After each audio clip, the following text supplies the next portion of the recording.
നേരത്തെ പറഞ്ഞ പോലെ മഞ്ജു എന്ന് വിളിക്കാം. ഞാൻ RJ ആയിരുന്നു കേട്ടോ. ഇപ്പൊ as of now I am not an RJ. പക്ഷെ as we say once an RJ always an RJ. So അതുകൊണ്ട് എൻ്റെ പ്രൊഫൈലൊക്കെ RJ മഞ്ജു എന്നാണ്. You can follow me on Instagram. ഇഷ്ടപ്പെട്ട സൈഡിൽ കൂടെ. ഓക്കെ, അപ്പോൾ സോ ഇപ്പം ആക്ച്വലി ഞാൻ മൈൽ സ്റ്റോൺ മേക്കേഴ്സ് എന്ന് പറയുന്ന കമ്പനിയിലെ സെലിബ്രിറ്റി ഇൻ്റർവ്യൂ ഹോസ്റ്റ് ആയിട്ട് വർക്ക് ചെയ്യാണ്. ഇന്നും എൻ്റെ ദൗത്യം അതാണ്. V have A celebrity. പക്ഷെ അതിനൊക്കെ മുന്നേ it's women's day today. So രാവിലെ എൻ്റെ ഒരു ഫ്രണ്ട് നമുക്ക് വിമൻസ് ഡേക്ക് എന്തായാലും ഒരുപാട് ഫോർവേഡ് മെസ്സേജസ് കിട്ടുമല്ലോ. അപ്പം അങ്ങനെ കിട്ടിയൊരു വിമൻസ് ഡേ വിഷിനെ തിരിച്ച് താങ്ക് യു പറഞ്ഞപ്പോൾ he was asking what is it like being a woman എന്ന്. അപ്പം ഞാൻ അങ്ങനെ ആലോചിക്കരുത്. ഞാൻ ഇതുവരെ ഇത്ര കാലം, അതായത് ഒരു 8 വർഷത്തോളം റേഡിയോയിൽ വർക്ക് ചെയ്യുമ്പോഴും 8 വർഷവും വിമൻസ് ഡേ സെലിബ്രേറ്റ് ചെയ്യുമ്പോഴും അത് അങ്ങനെ ഒരു ചോദ്യം ആരും ചോദിച്ചിട്ടില്ല. What is it like being a woman എന്ന് അങ്ങനെ ആരും ചോദിച്ചിട്ടില്ല. അപ്പം ഞാനിങ്ങനെ ആലോചിച്ചിരിക്കുക, രാവിലെ തൊട്ട് ഇങ്ങനെ ആലോചിക്കുക. അപ്പം നമ്മുടെ പരിപാടിക്ക് നമുക്കൊരു ഇൻട്രോയും വേണമല്ലോ. അങ്ങനെ ഒരു സാധനം ഉണ്ടല്ലോ. നമ്മൾ യൂഷ്വലി ഒരു ടോക്കിന് ഒരു ഇൻട്രോ, പിന്നെ നമ്മൾ നമ്മുടെ ഗസ്റ്റിനോട് ചോദ്യങ്ങൾ ചോദിക്കുമ്പോൾ ഒരു ഔട്ട്രോ, ഇങ്ങനെയാണ് നമ്മൾ പ്രിപ്പയർ ചെയ്യുക ബീങ് എ VJ. അപ്പം അങ്ങനെ ആലോചിച്ചപ്പോൾ ഐ തിങ്ക് ബെറ്റർ അതെന്താണ്, എങ്ങനെയാണ് ഒരു വുമൺ എന്നുള്ള ഫീൽ ഞാൻ എങ്ങനെയാണ് പറയാൻ ആഗ്രഹിക്കുക എന്ന് പറഞ്ഞു തുടങ്ങുന്നതായിരിക്കും. Since it's women's day better എന്ന് തോന്നി. I think you all have the answers അല്ലേ? നിങ്ങളോട് ആരുടെയെങ്കിലും അങ്ങനെ ചോദിച്ചിട്ടുണ്ടോ what is it being a woman, what is it like being a woman എന്ന്? ഐ തിങ്ക് ഇവിടെ ഉള്ള മനുഷ്യന്മാർ, പുരുഷ കേസരികൾ നിങ്ങളുടെ ഫ്രണ്ട്സിൻ്റെ അടുത്ത് ചോദിച്ചിട്ടുണ്ടോ എന്താണ് ഒരു പെൺകുട്ടിയായിട്ടുള്ള ഫീല് എന്ന്? എപ്പോഴേലും ഉത്തരം കിട്ടുന്നില്ലല്ലോ. ചോദിച്ചിട്ടുണ്ടോ? നിങ്ങൾ അങ്ങനെ ഒരു ചോദ്യം എപ്പോഴെങ്കിലും ആരുടെ നിന്നും എൻകൗണ്ടർ ചെയ്തിട്ടുണ്ടോ? ഓക്കെ, അങ്ങനെ ചോദിച്ചപ്പോൾ പെട്ടെന്ന് ഈ അടുത്ത് കോഫി വിത്ത് കരണിലെ ദീപിക പദുക്കോൺ രൺവീർ സിംഗിന്റെ എപ്പിസോഡ് കണ്ടായിരുന്നോ? അതിന് യു ഹാവ് ആൻസേഴ്സ് അല്ലേ? ഇത്ര നേരം ഞാൻ തൊണ്ട പൊട്ടി ആ ചോദ്യം ചോദിച്ചപ്പോൾ ഒരു ഉത്തരവില്ലായിരുന്നു. ഓക്കെ, അപ്പൊ അതിൽ ദീപിക പറയുന്നില്ല മാരേജ് ഇസ് വർക്ക് എന്ന്. അതുപോലെ even I think being a woman is work. കാരണം എന്താ വെച്ചാൽ നമ്മുടെ സൊസൈറ്റി പറയുന്ന സോ കോൾഡ് എല്ലാ റൂൾസും പാലിച്ചു പോകുന്നൊരു വുമൺ ആണ് നിങ്ങളെങ്കിൽ ഈ ഞാൻ ഉൾപ്പെടെ എൻ്റെ അമ്മയെ വിളിക്കുന്ന പോലെ കുലസ്ത്രീ എന്ന് വിളിക്കും അല്ലേ? ഇനി അതൊന്നുമല്ല, നേരെ ഓപ്പോസിറ്റ് എന്നെ പോലെയാണ്. എന്ത് പറഞ്ഞാലും അതിന് തിരിച്ച് ബട്ടുവായി ചോദിക്കുന്ന ഒരാളാണെങ്കിൽ അതിന് പല പേരും വിളിക്കും, കുലസ്ത്രീ മാത്രമല്ല. ഇനി ഇതൊന്നുമല്ല, ഇതിൻ്റെ ഒരു മീഡിയോക്കറായിട്ട് എങ്ങനെയും ജീവിച്ചു പോവാന്ന് വിചാരിച്ചു കഴിഞ്ഞാൽ നേരത്തെ ഞാൻ പറഞ്ഞ ബട്ടുവായി നമ്മളോട് പലരായിട്ട് ചോദിക്കും ഇല്ലേ? എന്തുകൊണ്ട്, എന്തിന്, നീ ഇപ്പൊ എന്ത് ചെയ്യുന്നു, നീ എന്തിനത് ചോദിച്ചു, എന്തുകൊണ്ട് ഭർത്താവിന്റെ പാത്രം എടുത്തില്ല, എന്തുകൊണ്ട് അച്ഛന്റെ പാത്രം എടുത്തില്ല, ഈ ചോദ്യം, ഇങ്ങനെ ഒരുപാട് എന്തുകൊണ്ടുകളുണ്ട്. അപ്പൊ I think if you are born a woman, ഒരു പെൺകുട്ടിയായിട്ടാണ് ജനിക്കുന്നതെങ്കിൽ by default you are a working woman അല്ലേ? അങ്ങനെയാണ്. അപ്പൊ to all the lovely working woman out there, happy women's day. I think we have a very beautiful, very gorgeous, successful entrepreneur with us. So Aishwarya, happy Women's Day. Thank you and wish you the same. Happy Women's Day to all the wonderful ladies out here. Thank you so much. അവരുടെ ബിഹാഫിലാട്ടോ. Okay, അപ്പോൾ ഈ same question രാവിലെ ഞാൻ encounter ചെയ്ത same question ചോദിക്കുകയാണെങ്കിൽ what is it like being a woman? I feel ഒരു certain, first of all, good evening everyone. എൻ്റെ intro ഒക്കെ ഓൾറെഡി എല്ലാവർക്കും അറിയാമെന്ന് വിചാരിക്കുന്നു. So I am Aishwarya Nandlath, director of Gopu Nandlath GMAT. And thank you so much SH College Tevra for inviting me, and hope this session is going to be exciting. Yeah, so answer to your question, what I felt is being a woman, നമുക്ക് എല്ലാവർക്കും പണ്ടൊക്കെ എല്ലാവരും പറയായിരുന്നു അല്ലേ, women ആയതുകൊണ്ട് അല്ലെങ്കിൽ സ്ത്രീ പുരുഷൻ എന്നുള്ള ഒരു ചിന്താഗതി നമ്മുടെ സൊസൈറ്റിയിൽ നല്ല രീതിയിൽ ഉണ്ടായിരുന്നു. പക്ഷെ ഇന്നത്തെ ഇതിൽ നോക്കുമ്പോൾ ഈക്വാലിറ്റിയാണ് എല്ലാത്തിലും ഉള്ളത്. അല്ലെങ്കിൽ ഇപ്പം എൻ്റെ ഇൻഡസ്ട്രി എടുക്കുകയാണെങ്കിൽ what I felt is I am in to white goods. നമ്മൾ ഹോം അപ്ലയൻസസ് എന്ന് പറയുന്നതാണ് വൈറ്റ് ഗുഡ്സ് എന്നുള്ളത്. സോ ആ ഇൻഡസ്ട്രിയിൽ നിങ്ങൾ കൂടുതലും കാണുക, അല്ലെങ്കിൽ ഞാൻ കൂടുതലും കണ്ടിരിക്കുന്നത് മെൻ ഓറിയൻറ്റഡ് ആണ്. ഇപ്പോൾ ഒരു മീറ്റിങ്ങിന് പോയാൽ തന്നെയാലും ഒരു ഹാൾ ഫുൾ ഓഫ് മെൻ ആയിരിക്കും കൂടുതലുണ്ടാവുക. 1-2 പേരിന് ഒരു വിമൻ ഉണ്ടാവും. ചിലപ്പോൾ അവർ അക്കമ്പനി ചെയ്തതായിരിക്കും, അവരുടെ പാർട്ട്ണറിൻ്റെ കൂടെ അക്കമ്പനി ചെയ്തതായിരിക്കും. അപ്പോൾ എനിക്ക് ഭയങ്കര ചലഞ്ചസ് ആയിരുന്നു. അപ്പം പക്ഷേ ഈ വൺസ് നമ്മളൊരു സ്റ്റെപ്പ് വെച്ച് കഴിയുമ്പോൾ നമുക്ക് അതിനുള്ള ഒരു ചാലഞ്ചസ് നമുക്ക് ഓവർകം ചെയ്യാൻ പറ്റുമ്പോൾ day by day you can face it. So like you said, ഇപ്പോൾ വിമൻ ആയതുകൊണ്ട് എനിക്കിപ്പോൾ ഇതൊരു വലിയൊരു സംഭവമാണെന്നൊന്നും തോന്നാണ്ട് just generalize it. Just equalize it as in ഇപ്പോൾ I am a mother of 2. അപ്പോൾ എനിക്ക് ഒരു ആൺകൊച്ചും ഒരു പെങ്കൊച്ചും ഉണ്ട്.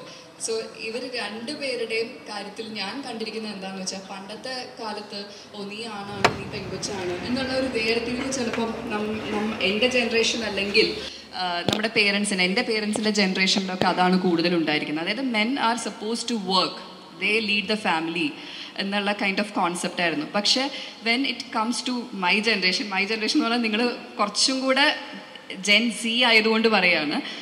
ഇപ്പം എൻ്റെ ജനറേഷനിലൊക്കെ വന്നപ്പോൾ അതിൽ നിന്ന് കുറേയൊക്കെ മാറി ഒരു സ്വിച്ചാണ്. വി ആർ ഇൻ ബിറ്റ്വീൻ, രണ്ടിൻ്റെയും ഇടയിലാണ്. അതായത് പഴയ ജനറേഷൻ്റെയും പുതിയ ജനറേഷൻ്റെയും ഇടയിലായതുകൊണ്ട് I call it as an experimental phase. ഞങ്ങളുടെ ജനറേഷൻ എപ്പോഴും എക്സ്പെരിമെൻ്റൽ ഫേസ് ആണ്. സോ അതിൽ ഞങ്ങൾ ഫൈറ്റ് ചെയ്ത് വരുന്നതാണ്. ഇപ്പം നിങ്ങൾക്ക് ഇങ്ങനൊരു സെഷൻ എനിക്ക് എൻ്റെ കോളേജ് ടൈമിൽ ഉണ്ടായിരുന്നോ എന്ന് ചോദിച്ചു കഴിഞ്ഞാൽ വളരെ റെയറാണ് ഒരു സക്സസ്ഫുൾ ആയിട്ടുള്ള വിമൻ ഓൺട്രപ്രണർ അല്ലെങ്കിൽ വിമൻ ഓൺട്രപ്രണേഴ്സിനെ വിളിച്ചിട്ടുള്ളൊരു സെഷൻ കാര്യങ്ങളൊക്കെ ആയാലും വളരെ റെയറസ്റ്റ് ഓഫ് ദി റെയറസ്റ്റ് ആയിരുന്നു. പക്ഷെ ഇന്ന് നോക്കുമ്പോൾ എല്ലാ മേഖലയിലും കാണുന്നുണ്ട്. സോ അത് എനിക്ക് തോന്നുന്നത് നമ്മൾ തന്നെയാണ് നമ്മുടെ ചാലഞ്ചസിനെ ഓരോന്ന് step by step taking it forward. So that is the answer to your question. Of course. Okay. അതിനൊരു കണ്ടിന്യൂഡ് ക്വസ്റ്റ്യനും കൂടെ ചോദിക്കുകയാണ്. നമ്മുടെ ടോപ്പിക് എന്ന് പറയുന്നത് വുമൺ ഓൺട്രപ്രണർഷിപ്പ് ആണ്. Is there A difference? അതായത് നമ്മൾ യൂഷ്വലി ലേഡി സൂപ്പർ സ്റ്റാർ അല്ലെങ്കിൽ വിമൻ ഓറിയൻറ്റഡ് മൂവീസ് എന്നൊക്കെ പറയുമ്പോൾ വി സേ അതിൻ്റെ ആവശ്യമില്ല, ഇറ്റ്സ് ജസ്റ്റ് സൂപ്പർ സ്റ്റാർ അല്ലെങ്കിൽ വിമൻ ഓറിയൻറ്റഡിൻ്റെ ആവശ്യമില്ല, it is just A movie എന്ന് പറഞ്ഞാൽ മതി. മെൻ ഓറിയൻറ്റഡ് എന്ന് നിങ്ങൾ പറയുന്നില്ലല്ലോ എന്ന് ചോദിക്കും. അപ്പോൾ is there A difference like entrepreneur and A woman entrepreneur എന്ന് പറയുന്നതിൽ? ഐ ഫീൽ വിമൻ ഓൺട്രപ്രണർ എന്ന് പറയുമ്പോൾ നമുക്കൊരു ടൈറ്റിൽ തരികയാണ്, അതുകൊണ്ട് ഹൈലൈറ്റ് ചെയ്യാണ്. Because it's not common. ഇപ്പം ഞാൻ എൻ്റെ ഇൻഡസ്ട്രിയിൽ എടുക്കുമ്പോൾ when I went for a meeting, അവർ ഇൻട്രൊഡ്യൂസ് ചെയ്യുമ്പോൾ തന്നെ ആയാലും ഒരു ലേഡി എന്നുള്ളൊരു പ്രിഫറൻസ് എപ്പോഴും ഉണ്ട്. പക്ഷേ അതെനിക്ക് തോന്നുന്നു ഒരു വെറും തലമുറ, ഇപ്പം നിങ്ങളുടെ ജനറേഷൻ വരുമ്പോൾ നിങ്ങൾ നാളെ ഒരു ഓൺട്രപ്രണർ ആകുമ്പോൾ that is going to be very common, അപ്പോൾ ഈ വിമൻ ഓൺട്രപ്രണർ, വിമൻ എന്നുണ്ടാവില്ല, you will be called as an entrepreneur. ഇപ്പോൾ ആ ഒരു സ്വിച്ച് നടക്കുകയാണ്. ആ പഴയ ജനറേഷൻ പുതിയ ജനറേഷൻ അതിൻ്റെ ഇൻ ബിറ്റ്വീൻ ഫേസ് ആയതുകൊണ്ടാണ് everything is like it's new.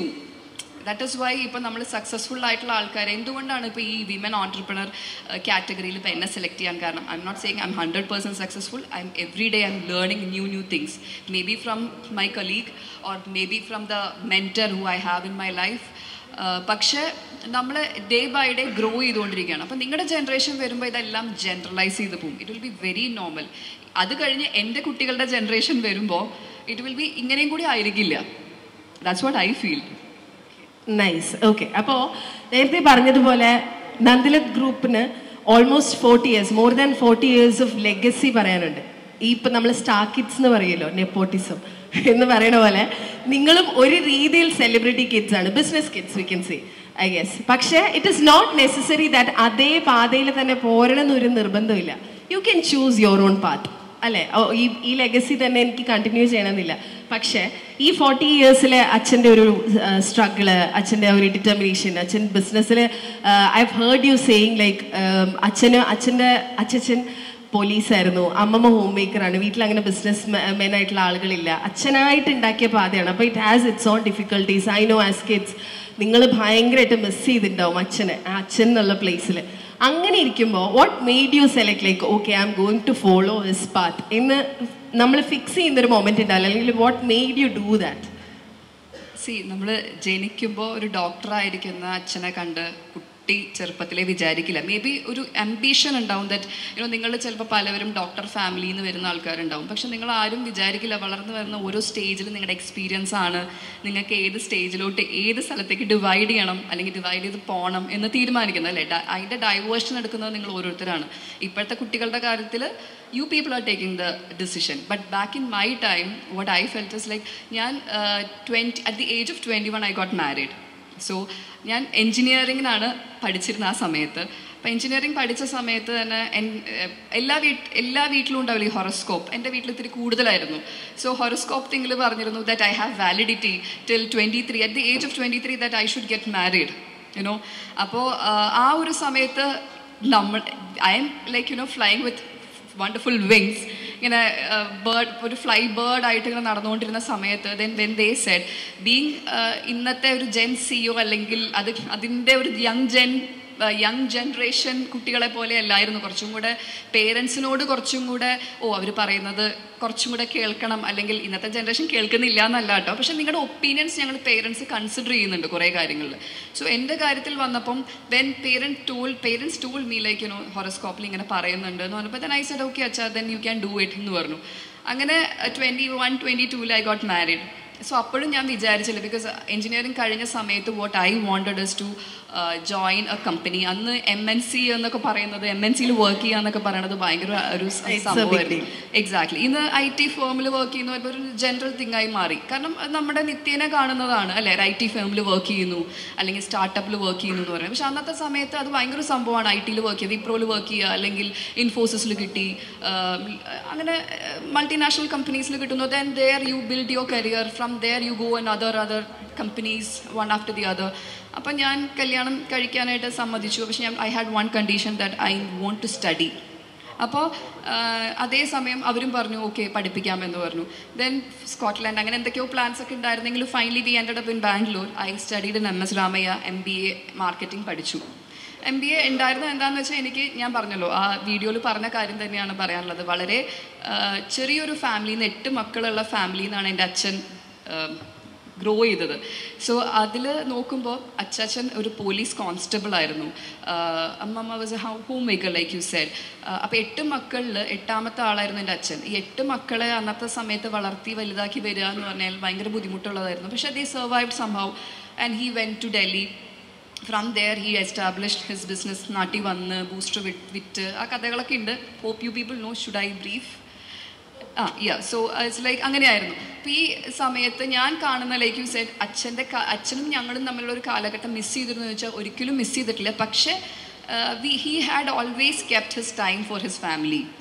അപ്പോൾ സൺഡേസ് ആയാൽ വർക്ക് ഉണ്ടാവില്ല, so will spend time with us, he'll take us for trip, അങ്ങനെയൊക്കെ ആയിരുന്നു. അപ്പോൾ എനിക്ക് അച്ഛൻ്റെ ഹാർഡ് വർക്കിനോടും അല്ലെങ്കിൽ ആ ബിസിനസ്സിനോടും എന്നും ഒരു ക്യൂരിയോസിറ്റി ഉണ്ടായിരുന്നു. കാരണം ഞങ്ങൾ തന്നെയാണ് ഞങ്ങളുടെ സ്റ്റോഴ്സ് ഇനോഗ്രേറ്റ് ചെയ്യുക. അച്ഛൻ അങ്ങനെ ഒരു സംഭവം ഉണ്ട്, അച്ഛൻ്റെ മക്കൾ തന്നെ സ്റ്റോഴ്സ് ഇനോഗ്രേറ്റ് ചെയ്യണം, അല്ലെങ്കിൽ അച്ഛൻ അല്ലെങ്കിൽ അമ്മ അവരിപ്പോൾ ഇല്ല, ആ സമയത്തൊക്കെ അവരായിരുന്നു ഇനോഗ്രേറ്റ് ചെയ്യുക. സോ അതുകൊണ്ട് എന്നും അതായിരുന്നതുകൊണ്ട് ഞാൻ എന്നും ഈ സ്റ്റോറായിട്ട് വെൽ കണക്റ്റഡ് ആയിരുന്നു, ഞാനും എൻ്റെ ബ്രദറും. അപ്പോൾ കല്യാണം കഴിഞ്ഞു. 7 years ഓഫ് ബ്രേക്ക് എനിക്കുണ്ടായി. കാരണം പഠിക്കൽ, പിന്നെ കുട്ടികൾ 2 പേര്. സോ അത് കഴിഞ്ഞപ്പോൾ ഞാനിങ്ങനെ ഒരു ദിവസം ഇരുന്നപ്പോൾ ആലോചിച്ചു, എന്തിനാണ് ഞാൻ ഈ 2 ഡിഗ്രിയും വെച്ച് ഇരിക്കേണ്ട ആവശ്യമുള്ളത്. ആൻഡ് ഞാൻ ബാക്കി അന്ന് ഫേസ്ബുക്കായിരുന്നു, ഇൻസ്റ്റഗ്രാം ഇപ്പോൾ നമുക്ക് ബൂം ചെയ്തതാണ്. അപ്പോൾ ആ സമയത്ത് ഫേസ്ബുക്കിൽ കാണുമ്പോൾ ഓരോ ഫ്രണ്ട്സിൻ്റെയും കാണുമ്പോൾ ഓക്കെ ഇന്ന കമ്പനിയിൽ അല്ലെങ്കിൽ US-ലെത്തി, അല്ലെങ്കിൽ ഇന്ന കമ്പനിയിൽ ബാംഗ്ലൂർ വർക്ക് ചെയ്യുന്നു, ഇങ്ങനെ കാണുന്നു. അപ്പം I am getting depressed to be honest. കാരണം എഞ്ചിനീയറിംഗ് പഠിക്കാൻ അന്നത്തെ കാലത്ത് ഭയങ്കര സംഭവമായിരുന്നു. എഞ്ചിനീയറിംഗ് കഴിഞ്ഞാൽ ജോലി കിട്ടിയില്ലെങ്കിൽ ഭയങ്കര മോശമായിരുന്നു. അപ്പം ഞാൻ ഇങ്ങനെ ഇരുന്നപ്പോൾ ഞാൻ ഒരു ദിവസം അച്ഛനോട് ചോദിച്ചു, അച്ഛൻ 2 ഡിഗ്രി ഞാൻ കയ്യിൽ വെച്ചിട്ടായിരിക്കുന്നത്, ഞാനിപ്പോൾ ഒരു കമ്പനിയിലേക്ക് അപ്ലൈ ചെയ്താലും എനിക്ക് ഇനിയും പഠിക്കണം. കാരണം 7 വർഷത്തെ ബ്രേക്ക് എന്ന് പറയുന്നത് നമ്മൾ അപ്ഡേറ്റഡ് ആവണം ഇൻഡസ്ട്രിയിൽ. അപ്പോൾ ഇനി ഞാൻ വല്ല ക്രാഷ് കോഴ്സ് ചെയ്യണം, ഇനി എനിക്ക് പഠിക്കാൻ വയ്യ സത്യം പറഞ്ഞു കഴിഞ്ഞാൽ. 2 കുട്ടികളുണ്ട്, പഠിക്കാനായിട്ട് എനിക്ക് അന്ന് ഇൻട്രസ്റ്റ് ഉണ്ടാകുന്നില്ല. Rather than I thought I will help my dad.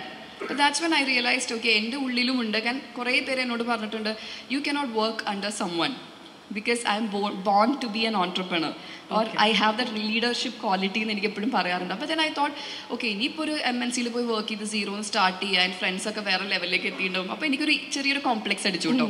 അപ്പോൾ ദെൻ അച്ഛനോട് ഇങ്ങനെ സംസാരിച്ചപ്പോൾ ഹീ സെഡ് ഒരു കാര്യം ചെയ്യുക, എന്നാൽ ജോലിക്ക് വന്നോളൂ, പക്ഷേ you have to learn from scratch. നിന്നെ ഇപ്പോൾ ഗോപുനന്ദിലെ ജിമാർട്ടിൻ്റെ തലപ്പത്ത് കൊണ്ടിരുത്താൻ എനിക്ക് എന്തായാലും പറ്റില്ല.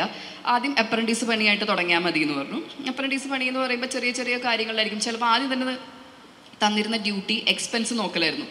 ഒരു ഫേം ആകുമ്പോൾ നിങ്ങൾക്ക് അറിയാലോ എന്തൊക്കെ ഉണ്ടാവും എക്സ്പെൻസ് എന്നാണ്. അപ്പോൾ ഡെയിലി എക്സ്പെൻസ് നോക്കലായിരുന്നു എന്നെ ഏൽപ്പിച്ചിരുന്ന duty. From there gradually I learned. Fulfil ചെയ്ത് ലേൺ ചെയ്തോന്ന് ചോദിച്ചു കഴിഞ്ഞാൽ ഇല്ല, ഇപ്പോഴും ഞാൻ പഠിച്ചുകൊണ്ടിരിക്കുക, ലേണിംഗ് ഫേസിലാണ്. എൻ്റെ കൂടെ വർക്ക് ചെയ്യുന്ന ആൾക്കാരിൽ നിന്നും ഞാൻ പഠിച്ചുകൊണ്ടിരിക്കുകയാണ്. സോ ഒരു ഓൺട്രപ്രണർ ആവാൻ വേണ്ടി ഞാൻ ജനിച്ചതല്ല, പക്ഷേ എനിക്ക് തോന്നുന്നു എന്നിനുള്ളിൽ ഒരു ഓൺട്രപ്രണറിൻ്റെ ഒരു ബ്ലഡ് എവിടെയോ ഉണ്ടായിരുന്നു. And that inspired me and my biggest inspiration is my dad. അതാണ് ഇന്നിവിടെ ഞാൻ നിങ്ങളുടെ മുമ്പിൽ ഇരിക്കാനുള്ള ഒരു ഓപ്പർച്യൂണിറ്റി ഉണ്ടായത്. അതിനാണ് നമ്മൾ മലയാളികൾ പറയില്ലേ അണ്ണാങ്കുഞ്ഞിനെ മരങ്കേറ്റം പഠിപ്പിക്കേണ്ടതെന്ന്. ഏതാണ്ട് അതുപോലെ അല്ലേ? ഏകദേശമൊക്കെ നമുക്ക് അങ്ങനെ പറയാൻ പറ്റുമായിരിക്കും.